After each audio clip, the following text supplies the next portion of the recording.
live, I think. Yes. Okay. I don't know if anybody's showing up, but whatever. This is my shortcut to not do editing. I'm not going to tell anybody. I love it. The way that we deal with technology when we don't fully like. Right. I'm like, how can I get around my grandma attitude?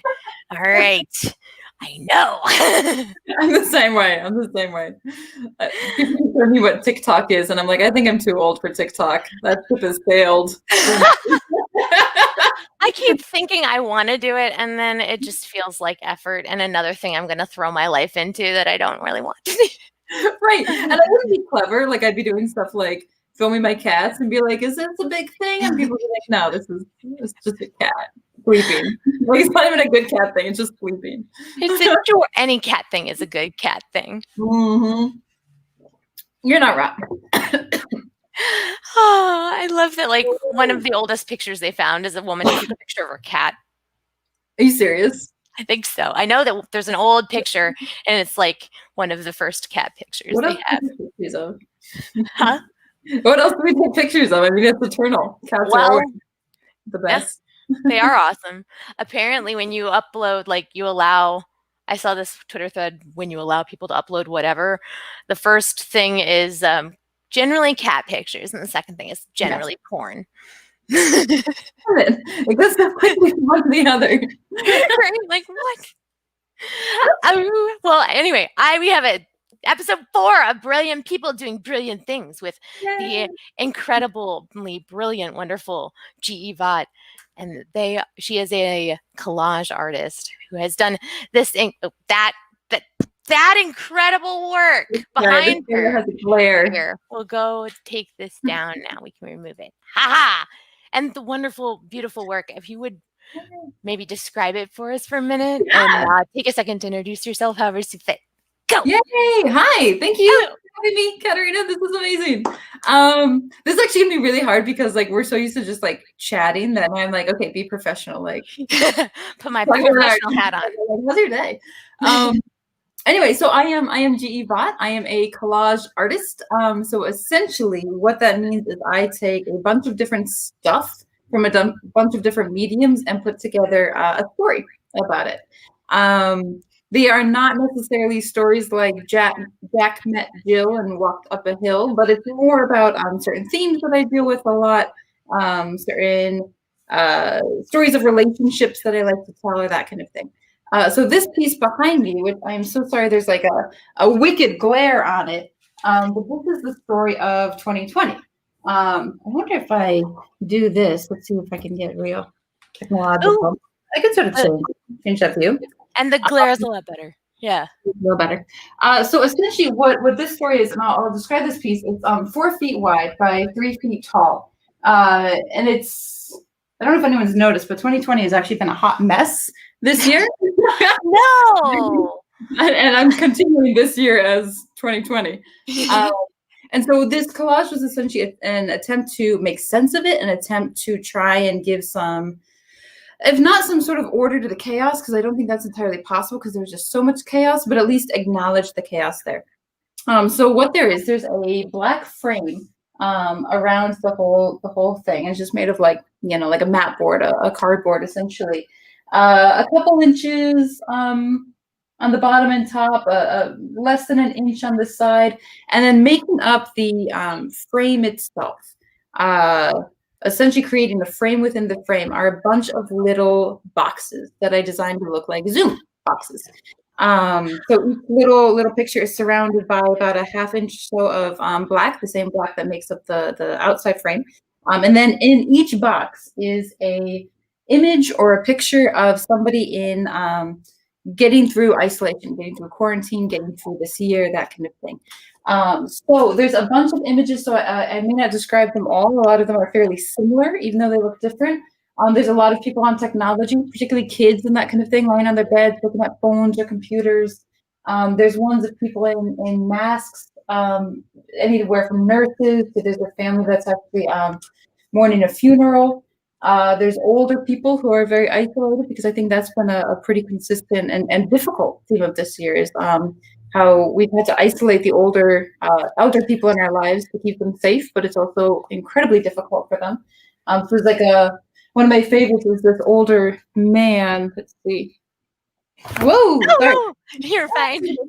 All right, so this older man who's essentially sitting looking at a cutting board alone. An image of masks that are being sanitized. These are not supposed to be reusable masks, but there's a time where out of PPE and to reuse them, that was the only way you had a mask. Empty classrooms, sourdough bread starters. And then so that essentially forms like a frame within the frame. And then in the corner of each of those, there is an image where the frame is beginning to break. So this particular one is of one of the Black Lives Matter protests, and that frame is breaking, and it goes into an image of a more massive Black Lives Matter protest. At the bottom here, there's a picture of people in a pool, not socially distancing, and that frame breaks and goes into a bigger image of people on the beach, crowded together and packed together, which we know is not ideal during a global pandemic. There's a picture of a woman and her child going to the Detroit, Michigan Capitol building to essentially protest Flint water, and that's into a lung being full of fungus and other materials from unclean air. There's a picture of Greta Thunberg striking for climate change, and that frame breaks off into the North Dakota when they were pipeline. When they were protesting the pipeline, and they essentially set up like a camp to protest the pipeline, and then it goes into other images of climate change. So the hard thing about describing this piece is so that's all like the frame. That's just a few inches. In the middle is just chaos. There is people waiting in line to vote. There are police essentially fighting people after George Floyd was killed. There's the army, which is, and the National Guard, which is actually much more relevant now. There's the Constitution, which I took and burned it a bit. It has like burn at the edges on it. A picture of the border wall, a picture of Karens. I think we all know Karens have been a situation here. A picture of Trump supporters, a picture of white supremacists, a picture of climate change. There's a Confederate flag on the White House, which I did last year. Didn't know that was going to be a thing last week. A picture of the Russia building behind the White House, a picture of the nuclear war. Because I don't know if you remember January of last year, how it was almost World War III because of. Only because I watched that documentary that they put out about how bad it was. So really quick, how many pictures by how many small pictures are we looking at? Sure. So the really small pictures that create the frame are 1, 2, 3, 4, 5, 6, 7, 8 along the bottom and top, and then 1, 2, 3, 4, 5, 6, 7, 8 along the side. And they're all about the size of like a typical photograph. For 4 by 6, 3 by 5, that kind of thing. Nice. And then inside, it is, God, it's all just thrown together. Nice. So basically what I see is a zoom frame within a picture zoom frame that then is showing us the main events that are going on, which is sort of a clusterfuck. Oh, sorry. Well, this is PG-13, so or whatever, they can deal. And then with sort of reality, and then even the chaos that could have been, which is our imaginations kind of imploding or exploding behind it. And then it is very colorful, especially in the center. We've got some reds on top and grays on the bottom. And then we've got more human color around the outside. So we go from being very human to being in the chaoticness of the world, which I kind of really enjoy. And anything else you want to add to that, describing it? Oh, and she's got a really great shine to it. And the scope of it, I'll add, we've got her website up here, and this is a website version. And the website's great, but what you don't get is the shine to it and just the scope of it. And I feel like that's going to really pow you in the face when you see it live, or even when you kind of see it in perspective. And this sort of live, because it is huge. That was one of the most difficult things that we were sort of chatting about before we went live. Is that when I was collecting images for 2020, and I started making it in August, I think, of last year, September. I started gathering images because by then, like, enough had gone on in the world that I was like, I can make something about this. Art out of chaos. Oh my gosh, totally, because I could not think of how else to process this entire year that we've been going through. I mean, just like everything. It seems like every week there was a new thing. And they all sort of got progressively worse. And so this is sort of how I process things that I don't really know how to deal with as I make art about them. And this is how I process stories that I don't know really what to do about as I make art about them. And so at first I was getting all these images and I was like, oh, great, I'm going to need a really big canvas. And then I get this canvas and it's 4 feet by 3 feet. And I'm like, oh, this is huge. I can't. This is massive. And then it was funny because as I start like putting images together, then I was like, well, maybe it needs to be bigger. And I was like, you got to relax, take it down. This is a very big piece. Take it down. Because I usually don't work this big. So yeah, that was a lot. I love how you stretched yourself with this. It was hard, and it wasn't really until I got the idea for the Zoom blocks that it sort of came together. Because on the one hand, I was very inspired by a lot of older collage. Collage, first of all, has been around for hundreds of years. Women had started doing collage like in the 1700s. We were not really recognized because that's common, and so collage didn't really take off until Picasso and Braque did it. At which point, people said, "Oh, the whole new art form," even though women were like, "Well." I mean, hi. Perhaps you've seen my work.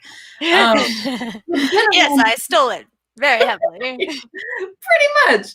But it's been around for a very, very long time. But there's a period, particularly Dadaism, Surrealism, Futurism, these sort of like massive ism movements in art from about like the 1900s to the 1940s or so, when a lot of these ism eras were happening. And a lot of collage of that time was just kind of was chaos. I mean, they would essentially get these images from newspapers and magazines, particularly really, really relevant stuff. So I look back at them now and I don't recognize anybody. But when you're reading a description, you're like, oh, this guy was the chancellor of XYZ, the prime minister of XYZ, the defense secretary, blah, blah, blah. And so that was, and they're all just sort of thrown together in this massive chaos of a piece. And so that's very different from how I normally work. I normally make, well, this one might be a good descriptor.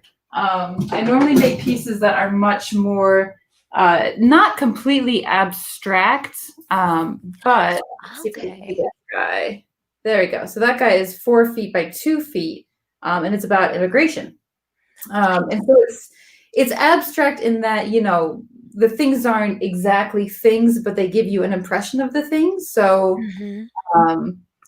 down at the bottom here, we have about a 1 foot, 1.5 foot border wall. And there's barbed wire along the bottom of it, on the corners, and the barbed wire and razor blades along the top of it. And the barbed wire's painted in with lovely, very heavy brush strokes, and it's got a lot of movement to it.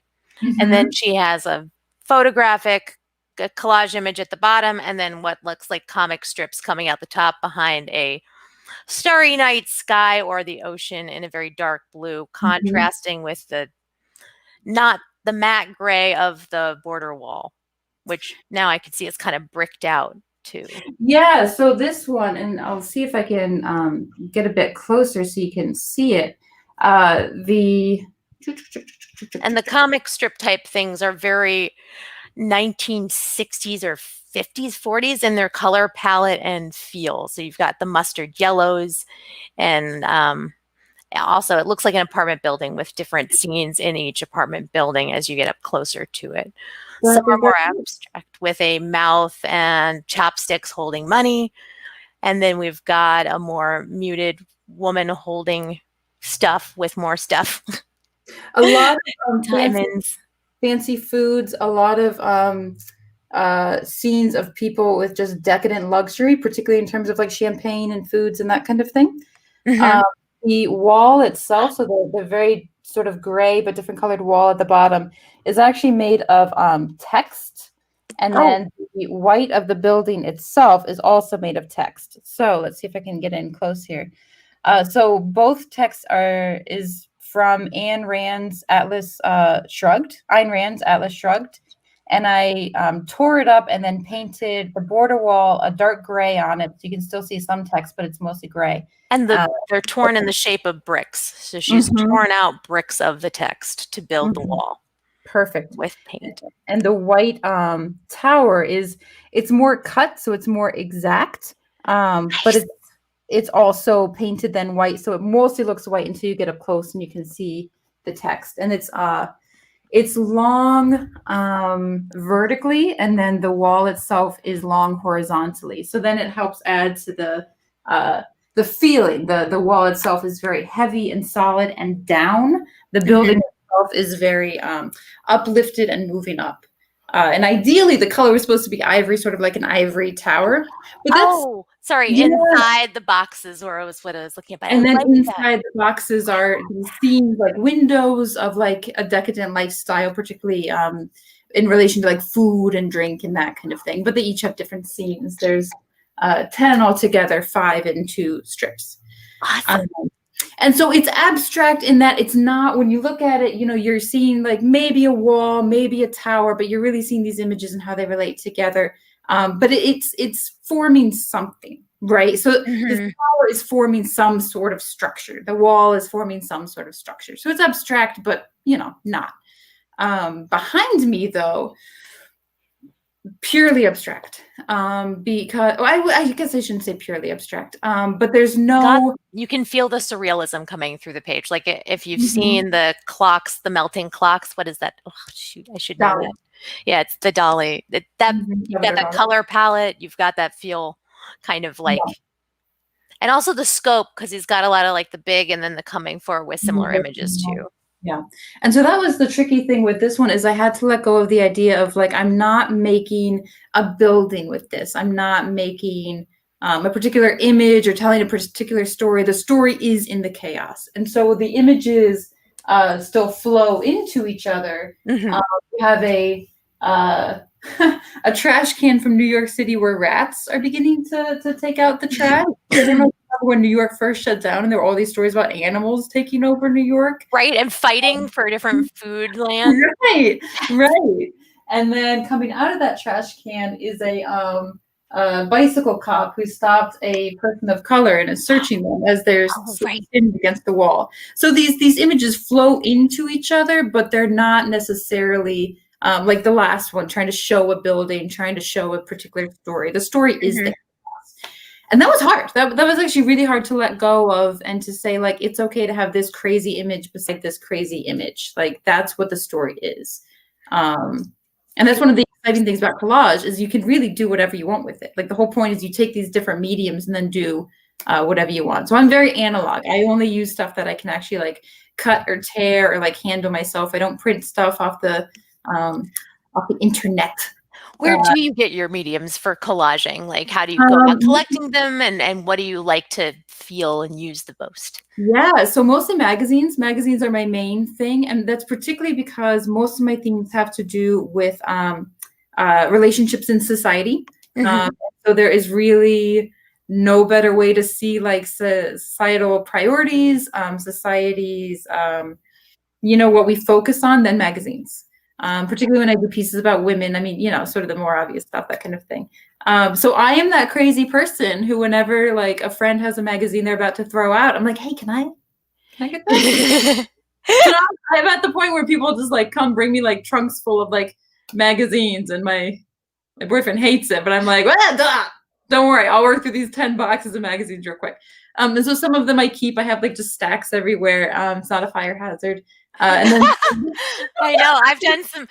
You don't want to. I'm not a hoarder. I'm an artist. You can see the chaos kind of just like seeping into my screen. It's really bad. You don't want to see underneath it, despite the glare, because it's the only place where you can't see. Like, I was like, right. But what I tend to do is I'll go through and rip out like that I think will be useful, things that are relevant to the usual topics that I form, even an interest in like dress or something like that.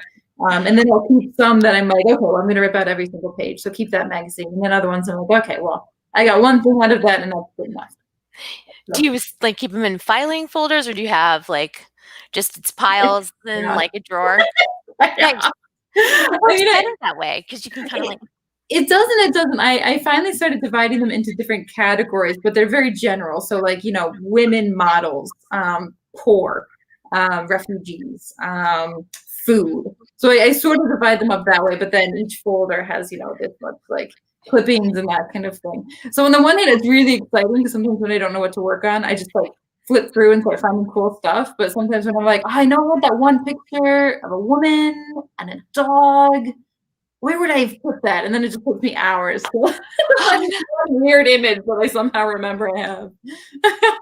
And eventually, and then you're like, yes, now I can treat myself to the copper car. Right. Let me go get coffee and come back to this project. Right. Day is done because now it's midnight. Well, yeah, that happens a lot, actually. What drew you to collage? Were you always a collage artist, or is that something you've always enjoyed? No, I was a theater artist originally. I wanted to be an actor, and then when I went to school, I realized I liked acting, but I was better at directing. I wanted to tell stories. Probably control. I probably just wanted to be in control of it, but I wanted to tell the stories more than I wanted to be a part of the story. Right. Yeah. Then you can like say what you want to say, and I never liked saying other people's words. I did some acting. I was like, wait a minute. Yes. Other people are making me a mouthpiece for what's not me. Right. No. I don't like how this character is, or like I don't like the story that like this is. Maybe I'm saying a really cool like speech, but I don't like the message of this play.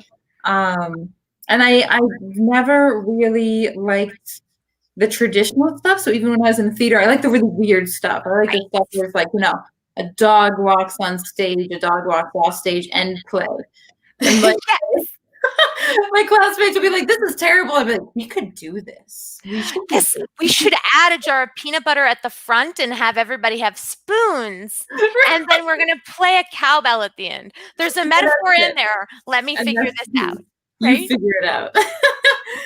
So as I sort of got like down this weird theater path, I started doing collage as like inspiration for pieces that I'd be creating, because I was such a snob. I'd be like, well, I'm not a director, I'm a creator. I'm like 20, I don't know what I'm saying. But I would create my own like sort of performance art pieces, that kind of thing. And so I make collages as a sort of inspiration, and then sometimes what we used in the collage we would use in the piece. So if I found like a poem that I thought really said what we wanted to say, we might say a line or two of the poem in the piece, in the performance piece itself. So once I got out of school, I realized performance art does not pay, and most people are not interested in it. Unfortunately. Right. Especially in Ohio, which is getting better, but like, in Ohio, there's a lot of importance of being earnest and not a lot of like, oh, we want to see a clown talk about technology. That sounds awesome. It actually kind of does, as long as he tap dances while doing it.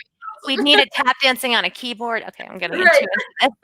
And the set is a giant computer screen from the 90s. That's it. You figure it out. That was like most of my theater stuff, is I was sort of like, you figure it out. Which I sort of carried over into collage until I got to the point where it's like, okay, well, at least what do I want to say?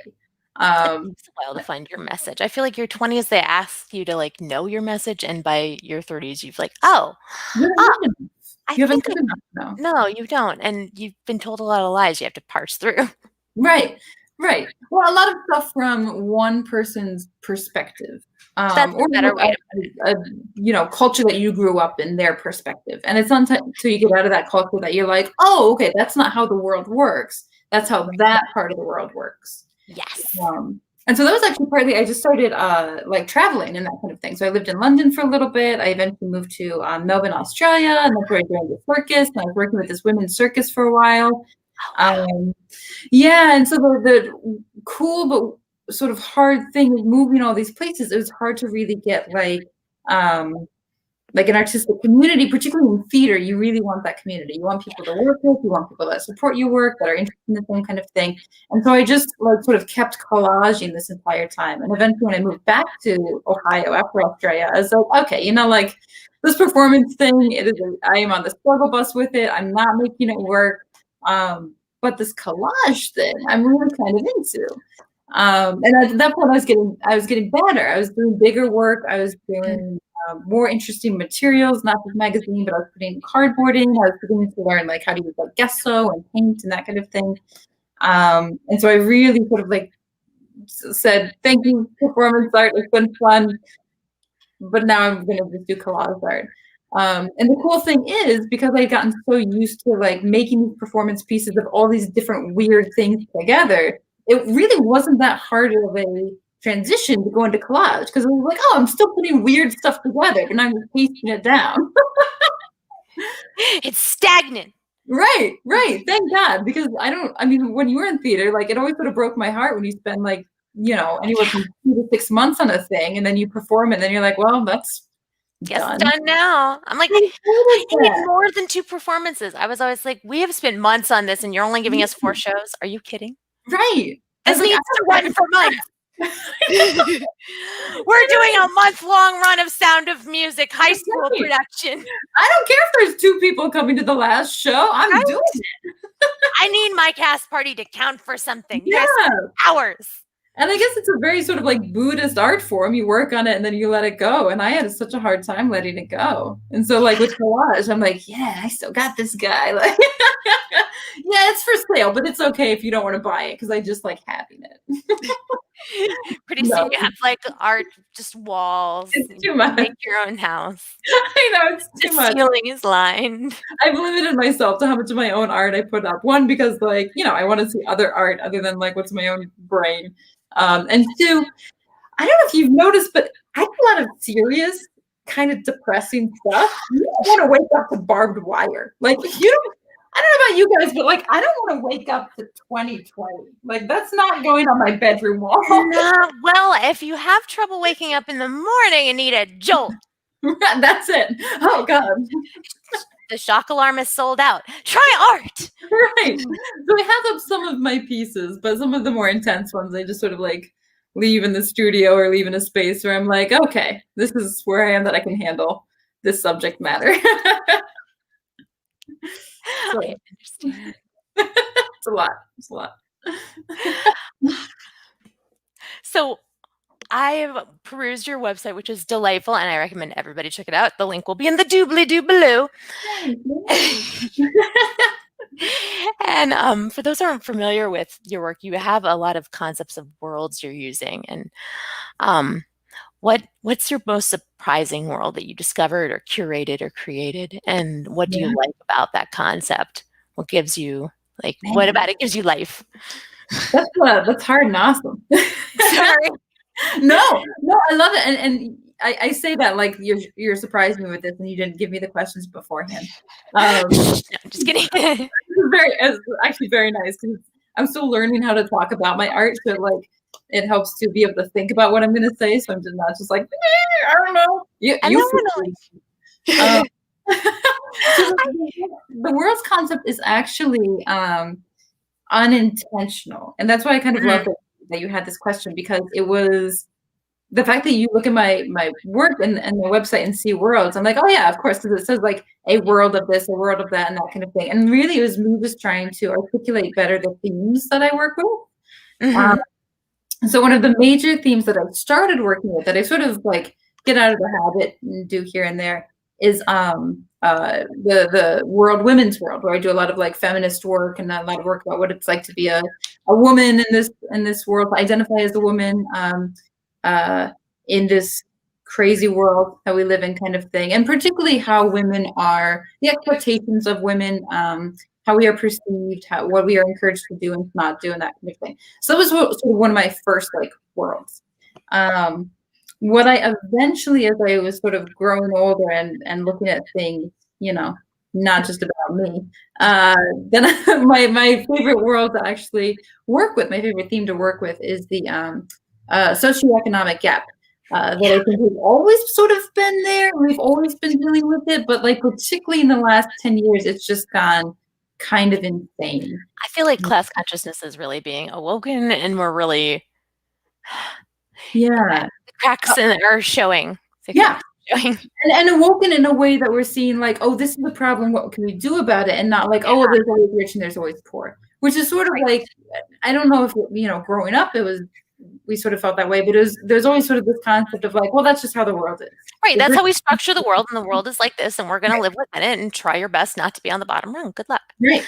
And I think particularly in this year, but at least in the last like 5 or so years, we've been seeing like, oh no, this is very problematic. This is like very detrimental to people. And a lot of this is, if not avoidable, it's fixable. Yes. So the fact that we are sort of in this stage where, millions of people are unemployed and unable to find food and unable to like pay rent and sort of home insecure, job insecure, healthcare insecure during a global pandemic, but then somebody in the world just became a trillionaire. Yeah. Isn't that problematic? Just a wee bit. Like, I mean, a little bit. Like my dad could actually on a, like, well, it was a professor's salary, but it was at like Marion's. It wasn't the big school. Like, he covered all my healthcare expenses. And like, if we were to if I was trying to do that on a teacher's salary, I would be so broke. But I'm lucky enough to be on government assistance, but I have Medicare and Medicaid, so the old white guy stuff. And if I didn't have that, that would be terrible, because the Medicaid is so limiting. They really like limit you to states. Anyway, never mind. But yeah, you probably have to look for jobs then that involve health insurance, like or that you can still do and have Medicare and that kind of thing. Like and now I'm like, if you're in Medicare, you're like, and by the way, you're taking a vow of poverty. Enjoy. Yeah, you're not the only one I've talked to about that. I work at a nonprofit health clinic, and there are a lot of people who have such intensive health care issues that the choice is, okay, do I work and then go literally bankrupt paying medical bills, or do I work less than what I want to be, but then I can be on Medicare and actually afford? Right. And like a question that's problematic. Why are we living that way? Right?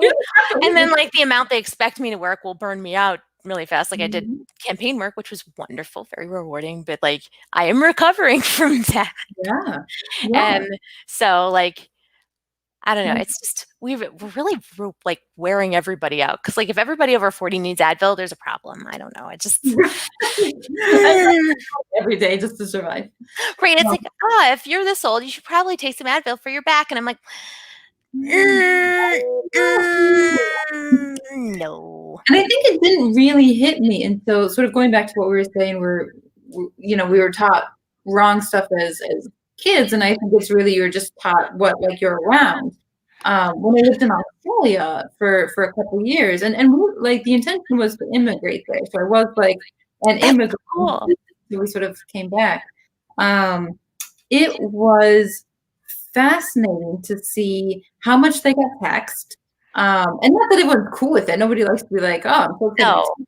But how much they appreciated what they got out of the tax then. So they do have universal health care. I had to pay as an immigrant, but I was paying like $70 a month for health insurance that's better than anything I've had in the States. It would cost me $600 to buy into like a school's health. That's just ridiculous. And so I would talk to different people, particularly different wealthy people. Working somewhere with a lot of wealthy people, and so I was like, pick your brain, like, oh, do you see a paycheck? Doesn't that drive you nuts? And they were like, well, actually. And I was like, oh. And most people that I talked to, even when they hated being taxed and that kind of thing, they understood that the purpose was to make the community better as a whole, to make it healthier, to make more opportunity, to sort of like give everybody the same even start. Which is kind of what we're doing with charity in the U.S. And it's like, well, can't you just have that attitude towards your taxes? Anyway, never mind. Go ahead. An attitude. I mean, it was an attitude that as an American, I had never experienced before, that we were sort of taught is like a little ridiculous. And then to be there in this culture where consistently I would complain about something and they'd be like, well, that's hard for you. But at the same time, it's better for the community. And this was like from little things to big things over and over and over again. And so I was like, yeah, man. And then I got back to the States. I was like, oh, shoot, we're all in the first. Okay, right. Change all that back. The Hunger Games have started. Cornucopia is full. Run. But that was like one of the huge things that began me looking at the socioeconomic gap, began me looking at how these different cultures and countries and people live and what's normal. Because over there, it was so normal for people to pay more in taxes so that everybody starts at the same level of, education and wellness and all these other things. And here it's so abnormal to like, pay more in taxes so people actually can afford to like live. Like that's ridiculous here. Yeah. And so that's probably the world that has been my favorite to work with and to work on, because my understanding of it has gone from sort of beyond Robin Hood ethics to like, oh no, this is problematic in tangible ways. And in immigration, so I make this piece on immigration, and it's literally about immigration, but you can't talk about immigration without talking about the socioeconomic disparity. True. And reasons why, like, maybe wealthy people need immigrants, but it's easier for them to continue this idea that immigrants are taking jobs.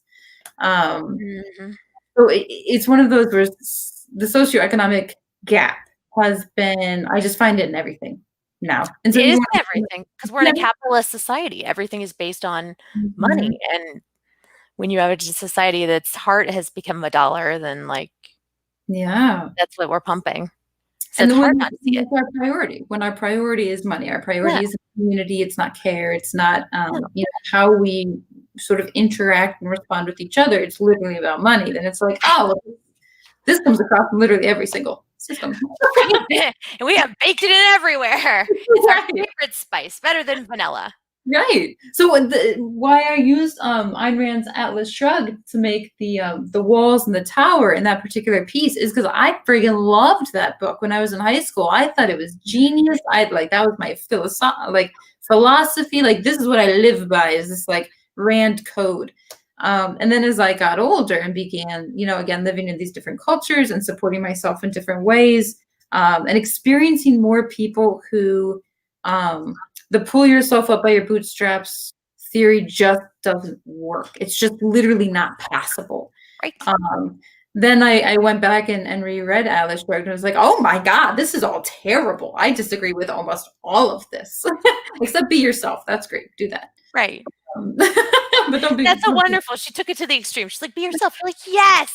Right. And then she's like, to the detriment of everyone. And you're like, no. Wait a minute. Oh, hold up. I have questions. No, I like people. I mean, I love my cat, but I like people. People can be great. People have here's my thing, is people have the potential to be great. And I think most people in the world are good people. I think most of us are just trying to find ways to like live and be good people and be healthy and be happy and like whatever, right? If your end goal is to like make money versus to have a big family versus whatever, in the end, we all are just looking for ways to sort of like be good people and be happy and healthy.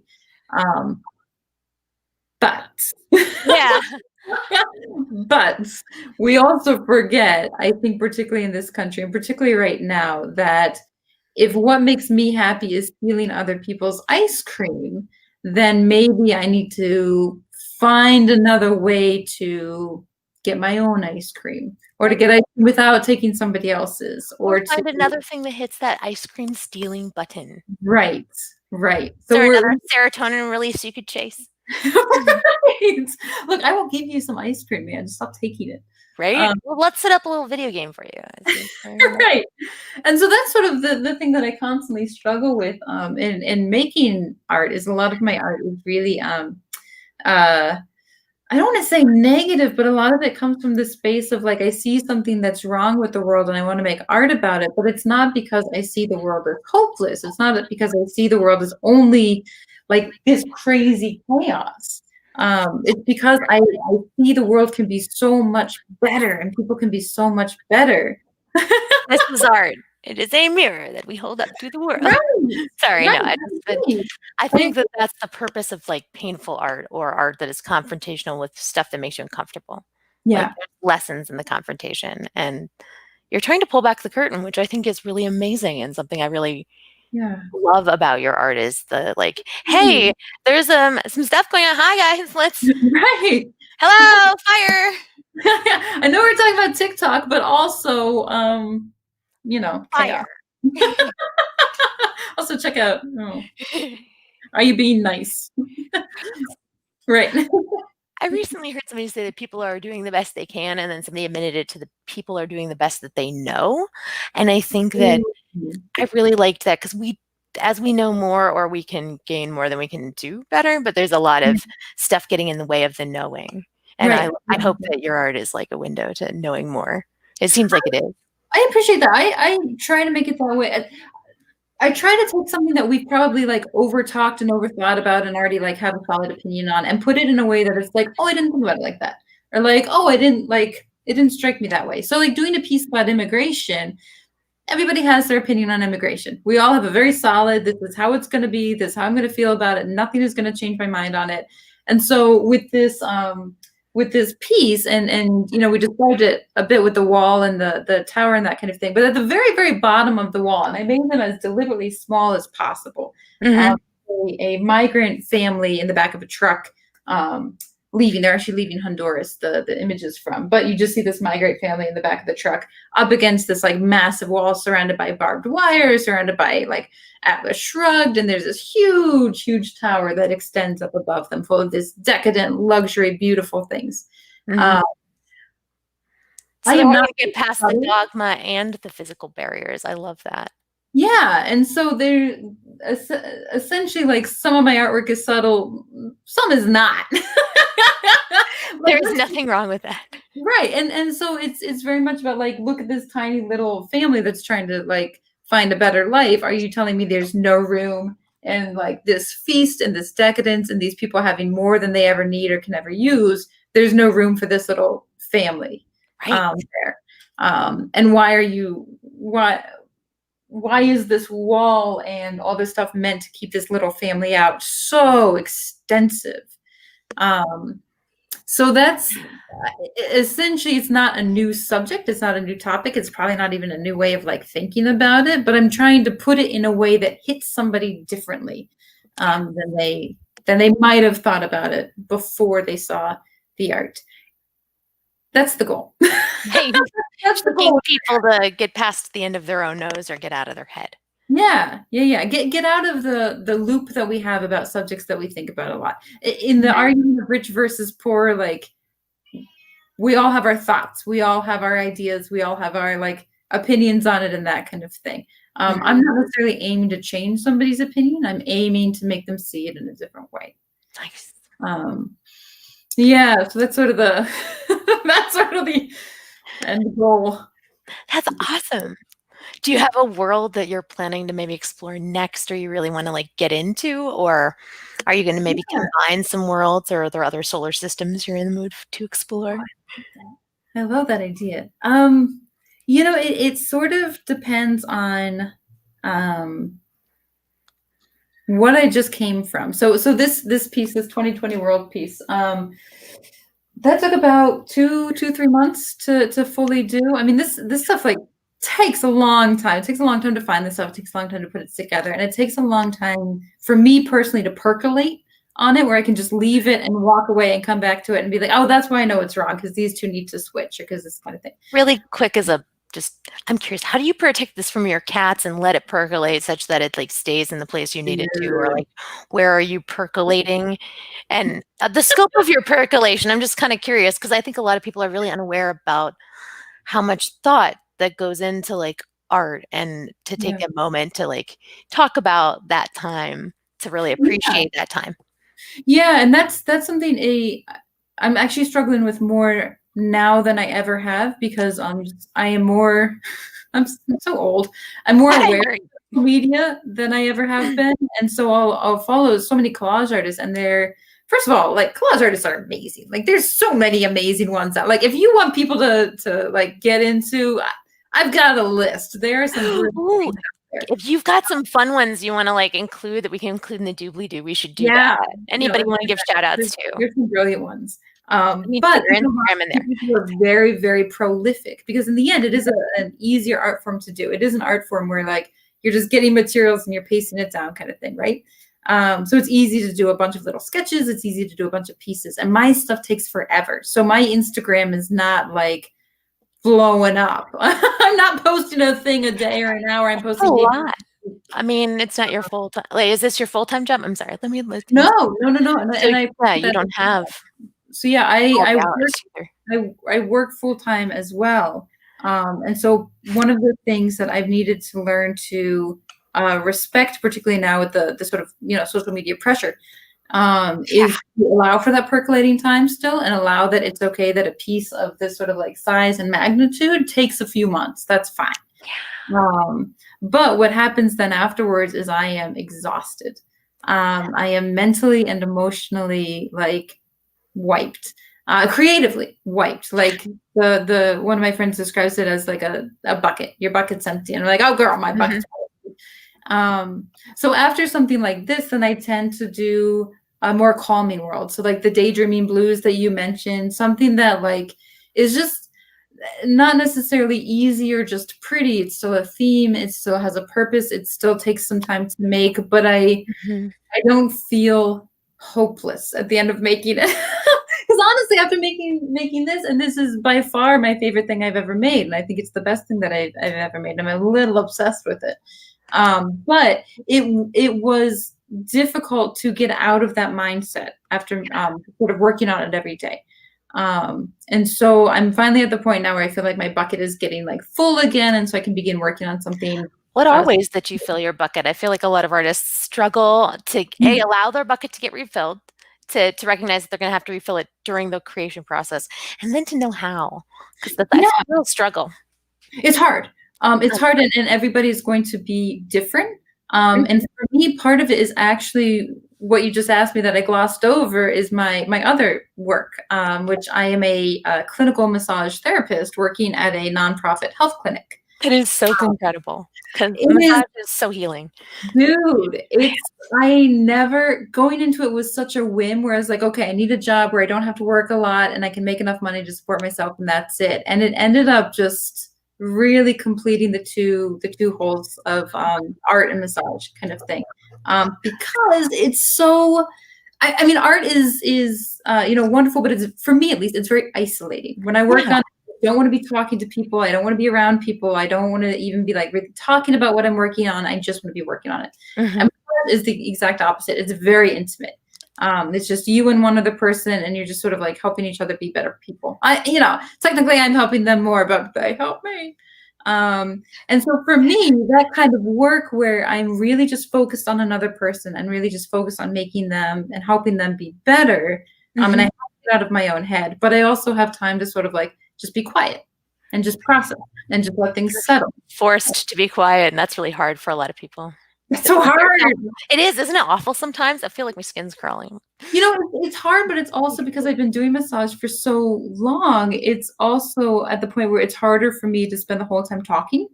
That would be exhausting. It's harder. It's very, very tiring. And so most of my patients at this point sort of come in and we chit chat, and then like they're just out and I'm just doing my thing. And that is for me a really healthy and fulfilling way to refill my art bucket, because it's artistic in its own way, but it's not art. It's not this.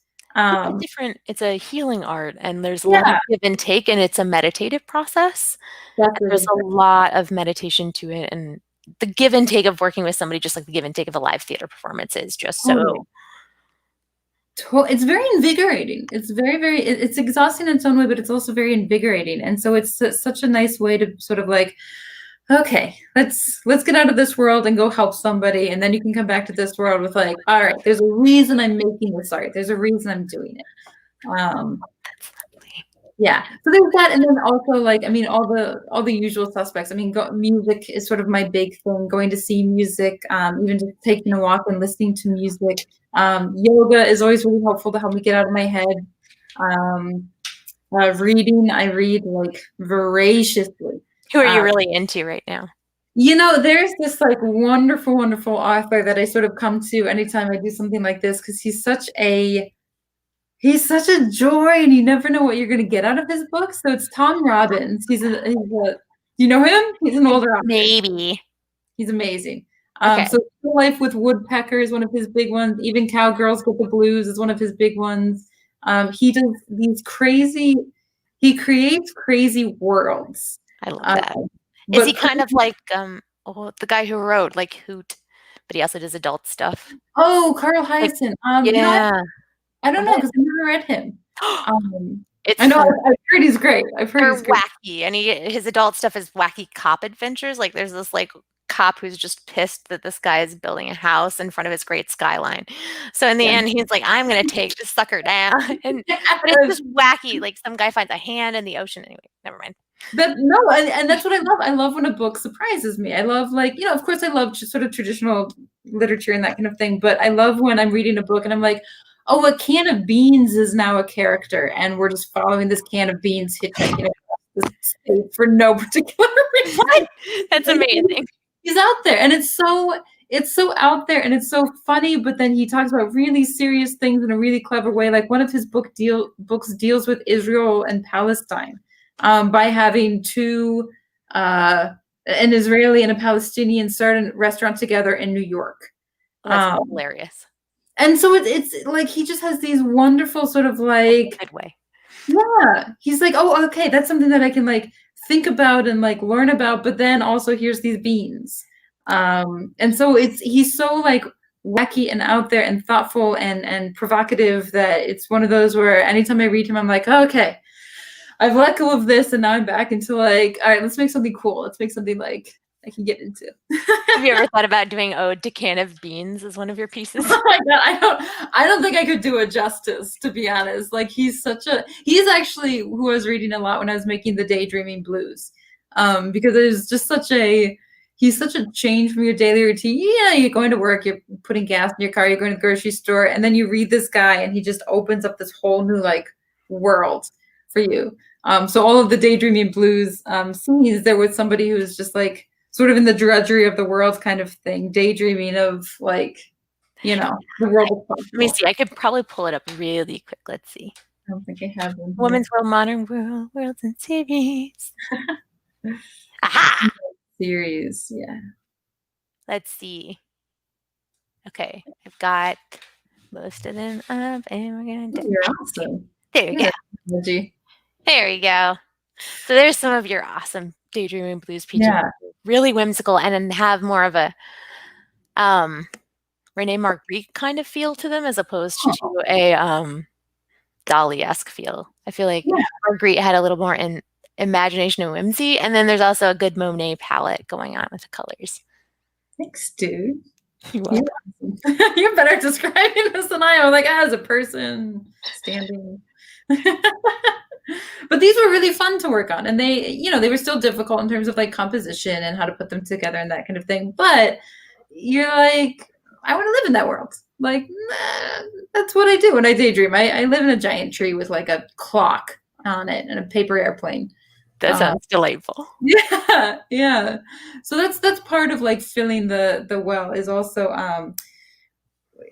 for me at least, working on social political work is taking time away from that to work on something that, is easier mentally, is easier sort of emotionally. I don't have to invest in the same way that I'm investing in the really hard. That's wonderful. So do you have another world you're going to go to next, or more of a whimsy world and you're just not sure where? I don't know. It's the past couple of months have been really challenging to make work, and I think every artist sort of goes through peaks and valleys kind of thing. And I think just with the world being as rough as it has been the past couple months, I have not been filling my bucket. Let's say. And it's been a struggle. It's been a struggle to work on something. And so I'm finally just finishing up a new piece where I'm using surgical masks. Oh, I'm very excited for this, by the way. I know that you mentioned this, and I'm very cool. Yeah, I really like it because on each surgical mask, I essentially painted, and these are all my own used masks. So they're used masks, but they're mine, like being safe. But we just have so many of them, and we've been saving them all. Like a typical artist hoarder, just like, well, I'll use this for something. And so we're painting the slogans on each one. So there's, Vogt, Save USPS, Black Lives Matter, I Can't Breathe, like some of these like really sort of prominent slogans of the past year. Mm-hmm. But then similar to the Daydreaming Blues, I'm making a world of rest. So the masks are all at the top with these slogans, and then down below, I'm doing one of my more abstract things. So using a lot of fabric, not actual fabric, but cutting out fabric patterns and that kind of thing from magazines, and using that to make sort of like a an oasis with like trees and waterfalls and that kind of thing. So I'm essentially using the fact that I need a break from the world to make my new piece, which is about taking a break from the world. Wonderful. We need that. So I think that's a bit of a modern thing. I don't know that it'll be like a whole series or its own little world, but it's a rest, a world of rest. Dream world. Yeah, very much. Who are you hoping that you speak to with your art, or what are the type of people that you hope see it, and what do you hope, like we've discussed a little bit, what you hope they come away with some of your more serious pieces, but Yeah. I guess who are you hoping to affect or effect or whatever? Sorry. No, I think that's a fantastic question. It's hard because on the I have such different ideas. Like on the one hand, for things like my more serious pieces, particularly about immigration, the socioeconomic gap, that kind of thing. I'd love to get them, and some of them are, but to have them in galleries and to be affecting, let's say, wealthier people who might be seeing them. However, with sort of my general overall view is that I really want people who may not be into art to see them. And those are the people who I really sort of go for, because I think collage itself is much more accessible than a lot of art forms. And so even in these sort of daydreaming blues that are up, and they're abstract. Here's a guy looking out a window at some destruction, and he's daydreaming with some railroad tracks that are going off into the distance into a little ball of landscape surrounded by sort of different looking flowers and butterflies made of eyes and clocks and wings that are made from like book pages from Alice in Wonderland.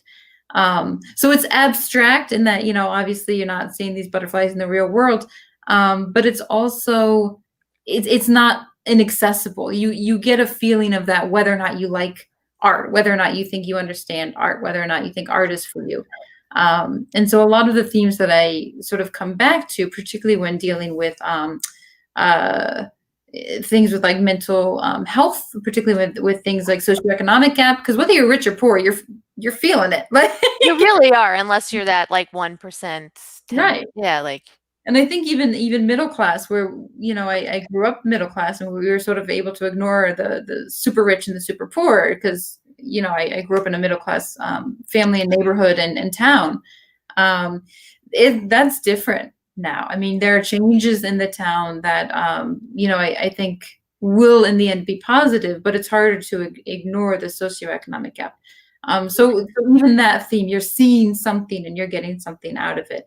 And because it's collage, because it's made of magazines and it's made of papers, and it's not like a painting on a canvas, where sometimes and to be fair, I hope I don't sound like I'm demeaning painting, because I love painting, but some abstract, I'm like, I don't get it. I wish I did, but why is that splotch a big deal?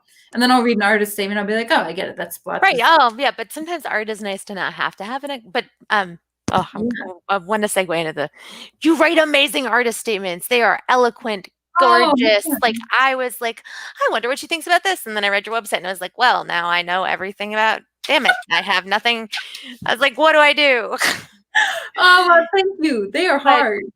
Do you have tips for other people? Because they are really hard, and yours are very well. If anybody take notes, if you need an artist statement, go read hers. They're amazing. But do you have like tips for how to do it? Because I just felt yours were just so well done. They were well expressed, thoughtful, easy to read, not overly overwhelming. I mean, anyway, go ahead. I appreciate it, because I think one of the hardest things, particularly when I was making the transition from doing collage as like a hobby or for fun to, okay, I want to be a professional artist. I want to segue into being a professional artist. And one of the big things is like, whatever you do, you need an artist statement. And so I would look at other people's, and I studied theater. I didn't study art history, so I can't talk about how my thing goes back to 1817 themes of like I couldn't talk about it the way a lot of artists could. And so what I ended up doing was like, okay, why did I make this? What interested me about it? What do I want to say about it? And then for ones that I was sort of stuck on, like the Daydreaming Blues, essentially I just made because I was depressed. Like, well, that's not an artist statement. So then my statement about this one is like, okay, well, we can be honest with this. We can say that, some of these pieces are mentally challenging and mentally exhausting. And so inspiration, literally what you and I were just talking about, inspiration that helps me create these pieces and come back to it then is this author and is this music and is doing this thing. And that's how I created those. And so it's very honest without being a diary entry. Yes. Which I think is really like that's the main thing I think is being honest, because if you are looking for the right art words to use or the right sort of way to sound, you're just not going to sound like you, and so then your art's not going to resonate as much. Whereas if you're honest about why you made this art, what you want people to get out of it, or what you got out of it, I think that's the most important thing. And the actual way that you say it can be pretty Did you take like a few days to write these out? Do you like think about them for a few weeks? Like how long, if you're really going to write something like this, how long should people expect to be working on it for them? I mean, not that everybody's the same, but I feel like we have a sense that you should put it on 2 minutes and it's done. And that's I actually still there's one, so for anything that you like apply for, try to get into, like a residency, exhibitions, these kind of things, you need to have an artist statement, right? So my main artist statement, I am constantly working on. I'm constantly changing, I'm constantly tweaking, I'm constantly like, well, you just put that in there to sound cool, but it doesn't fit, like it's not really what you're thinking about now, or why you're making art now, kind of thing. And so that big one is like a constant process. The smaller ones that I have, like about pieces or about like themes or the worlds or that kind of thing, those would tend to take me a couple of days, and I would usually start by just like writing almost a stream of consciousness. Here's what I'm making, here's what I'm trying to get across, here's what I'm thinking, blah blah blah blah blah blah blah. And then I would go back the next day and be like, okay, well, let's take out like I was depressed and put in this was mentally challenging. Let's, and sort of begin to change it from the diary entry stream of consciousness to how can we sort of look at this objectively. And that's still a process. Like I was just going through the website the other day, looking at some of these statements, and I was like, well, that's change that up. That's a little personal. Or other things where it's like, you were trying to use the fancy art words there. But my goal is always to just like be honest with where I was at and why I made them without being too verbal diarrhea. Which is hard, but you really hard. It's hard. I really liked it. Like they were well written. They really were. And I read a lot of, I don't know, I don't want to be like, but I've gone to a lot of museums. You read a lot of stuff about people and their art, and sometimes you're just like, I don't understand why, or this is too long, y'all. Like you really were going for the highfalutin. Like, no, you didn't. Right. Well, and that's what I kind of like about having my own website as well, is you have a lot more freedom to just sort of like talk about whatever you want. Like if you want to go into a massive long story about how you were drunk at midnight when you were 20 years old in like a London subway station, and that's how this piece came about, like, sure, man. Right. Yeah. And so the hardest thing for me is sort of the professional artist statement, because I try to make it geared towards art institutions, but also keep that honesty. And so that's something that I'm constantly tweaking it, and why I'm constantly sort of struggling with it. But in terms of writing about my work, it's kind of like talking about my work. I get really nervous at the thought of it until I start going. And then I'm like, well, and then let me tell you this other thing. Let me tell you this other thing. Like, I can't stop. Well, you got a lot to say. And is that some reason you went to pictures too? Because there's just more that you can say in one go?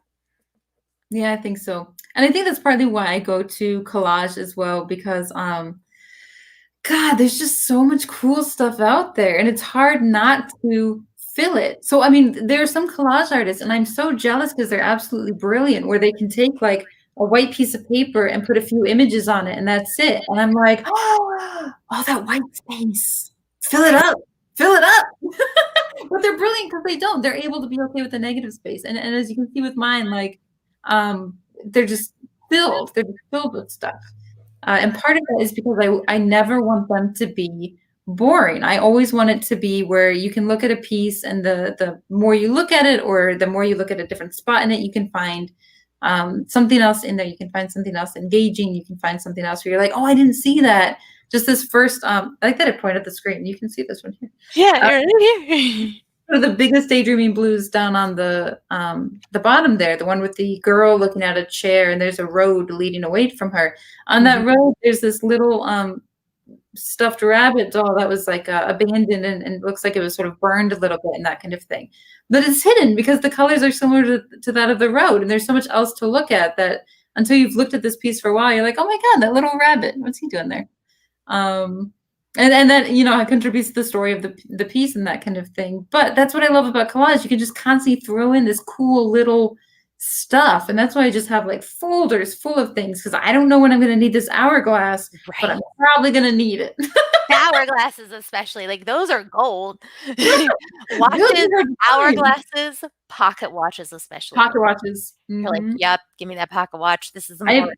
I love it. I have a whole folder full of like clocks. I use clocks all the time. I love them.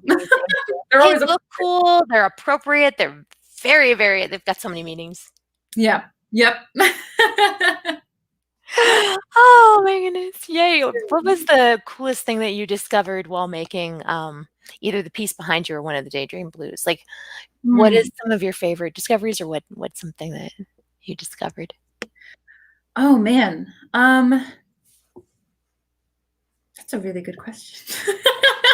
It's a really good question. I'm gonna think about okay, I'll remove this. Because it's so massive that there are actually a lot of discoveries in it.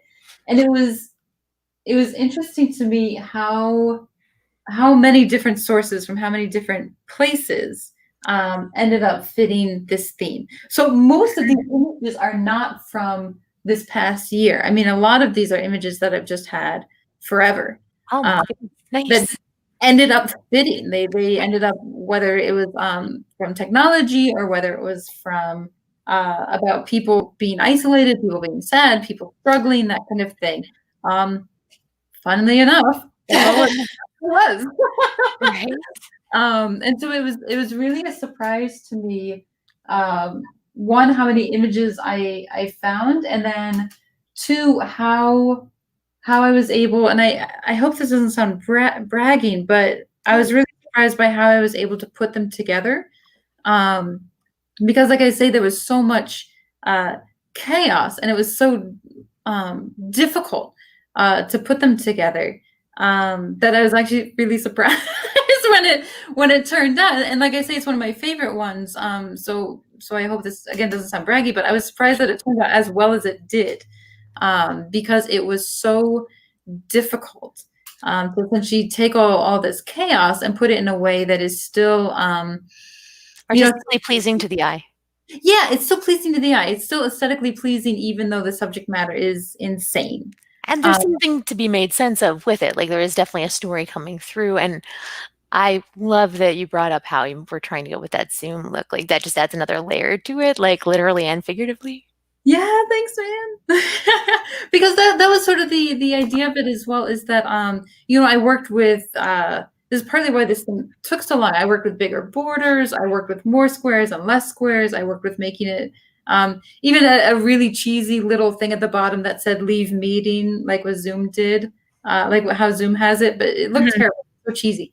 And so this is sort of my constant struggle, is how can I make something that gives you the impression of Zoom squares, the impression of Zoom boxes, but isn't so committed to the idea of it looking like Zoom that it loses sort of how aesthetically pleasing it can be, and that it's distracting. So that leave meeting is clever, but it was distracting. It distracted from the rest of the piece. It distracted from the ideas, and it made it to like, do you get it? It's a Zoom meeting. Like people are smart. People are clever. Like they are. may not think exactly what I'm thinking when they look at the piece. That's not the point, but they'll get the impressions. So if somebody looks at it and doesn't see Zoom blocks, that's fine. They're seeing these different blocks of people in isolation. And that will resonate with them in a way, whether or not they connect it with Zoom. So that's one of the sort of exciting things about collage, but one of the really difficult things that I always sort of struggle with is how I'm not cutting out a picture of a building. I'm creating a building out of a book.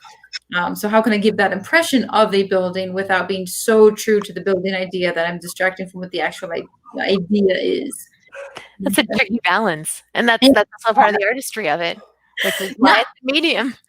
Yeah, particularly with collage, where I think with I'm so jealous of drawers and painters because they can draw a building, they can paint a building, whereas I'm like, okay, I'm not gonna find a 5-foot building anywhere in the world that I can use. So how can I create a 5-foot building?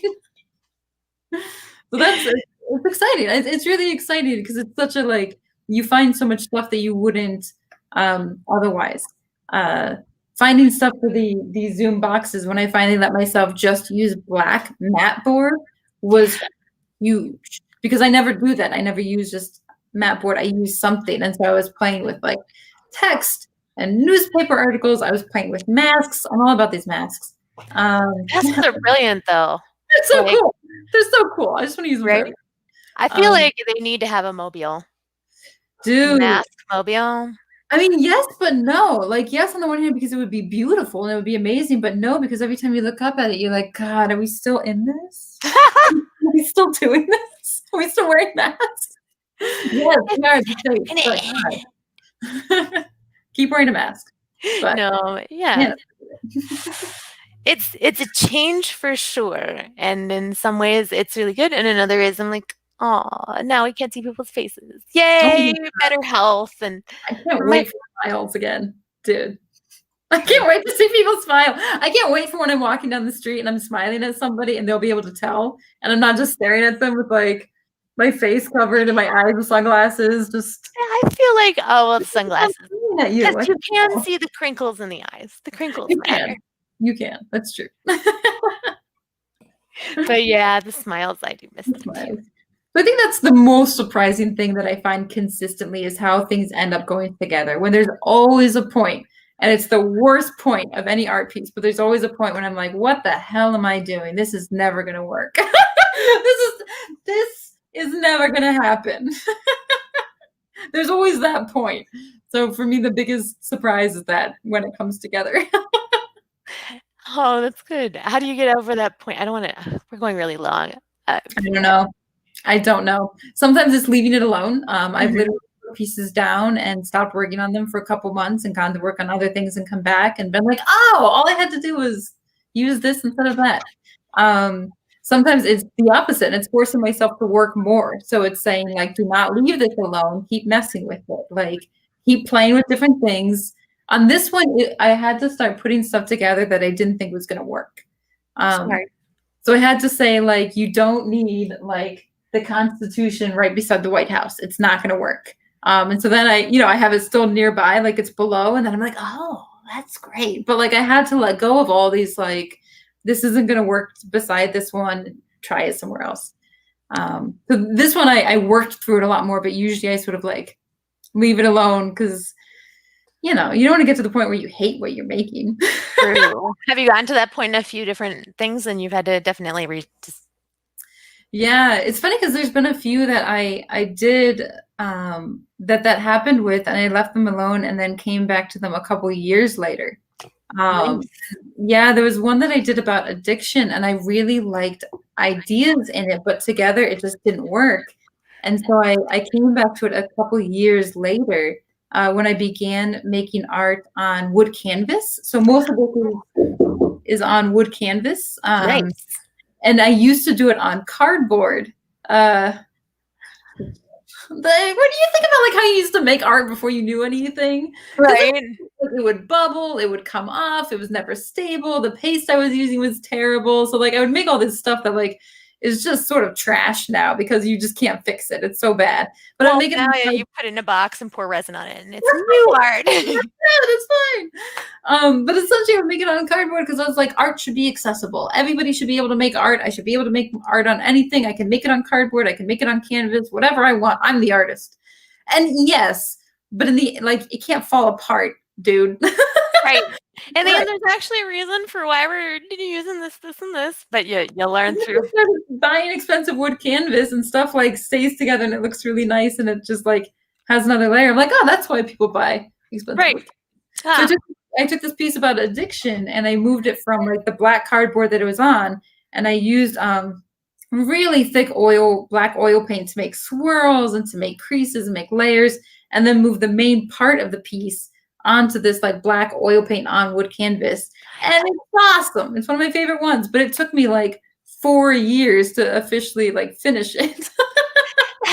That's what I think that I would like us to become more comfortable with. That art is a process. There's a lot of thought to it, and it's okay to like let it breathe. There's a lot of room for it to breathe. It doesn't mean you're a bad artist. It just means you're letting it breathe. Yes, that's I think letting it breathe is the most. That's the best. Katerina, you're amazing. Oh no, you're amazing. That's the best description. I really appreciate that you came on, GE. Your art is wonderful. It's very topical, and I like the left bent to it. And I always I can't help it. I tried there have been many times when I've been like, you should make this objective, you should make this so it appeals to everybody. And I had to get over that because in the end, it's my art. and it's not as authentic if you're trying to make it bland for everybody. Yeah. And there are some things, I mean, like, there are some things that I think it's just difficult to be objective about, and that's okay. And my point is not to, somebody asked me one time why I don't make solutions in my art, why I just show the problems. And I was like, that's not my forte. Like, I can't tell you the solution to the socioeconomic gap, but I can bring your attention to a different piece of it. Like, I can't tell you the solution for immigration. There are people who are much smarter than I am and know much more than I do who have that solution. But I can bring your attention to it. I can make you feel some kind of way about it. And if I'm trying to make somebody feel some kind of way, not that I'm trying to, I want you to see this and I want you to be sad. I'm trying to make you feel something. Then I can't be objective about it. I'm not NPR. I'm an artist. And even then, like, I mean, I think, we do want to, like, even with all, like, my intent with this interview is people will go look at your art and buy it. And that is what I'm trying to do. So, like, I mean, I think acknowledging that we all have, like, some intent behind the things we're putting out is at least a more genuine approach than pretending we're bland. Katerina, you're brilliant. Aw, shucks, no, you're brilliant. Well, you have a really good way of talking about art, which I really appreciate, because for as much as I make art, I'm actually very new to talking about art. It's still like kind of difficult for me. So I really appreciate how you're able to, like, I don't know, just bring out the best. It's awesome. Oh, you're I know, this is what we knew it was going to be. We knew talking to you to start being like, no, you're amazing. No, you're amazing. It's a Mutual Admiration Society meeting. Welcome, welcome. That's it. We'll go off live and just keep telling each other how amazing we are. That's great. But you are. I mean, and I love that you personally, I mean, I don't know how much you talk about like what you do art-wise, but you have done so much and worked in such diverse modalities and mediums and with such diverse artistic institutions that you have a really, really good way of seeing how different things come together. You're really good at seeing how to talk about art and how to get people from such different sort of art fields to really engage them and really talk about them. And that I think is incredibly hard to do. I wouldn't know how to talk to a dancer, and I'd be like, tell me about dance, I guess. I actually had to talk to one of my friends. Like I said, I did all the research for this, and then I was like, I have no questions. And she's like, okay, but most people haven't gone to her website yet, so you can go talk to them like they haven't seen it. I'm like, oh, right. Yeah. Duh. Oh man, you're awesome. You're you awesome too. for Well, having me thank on. you so much for coming on, and check out her work. Buy some of it if you can. And I don't know if you have a Patreon link, we'll shove it in there too. And do you have any shows or any other things you want to like? Any shout outs? Man. So I'm in a show right now, and it's really exciting actually because it's a collage show.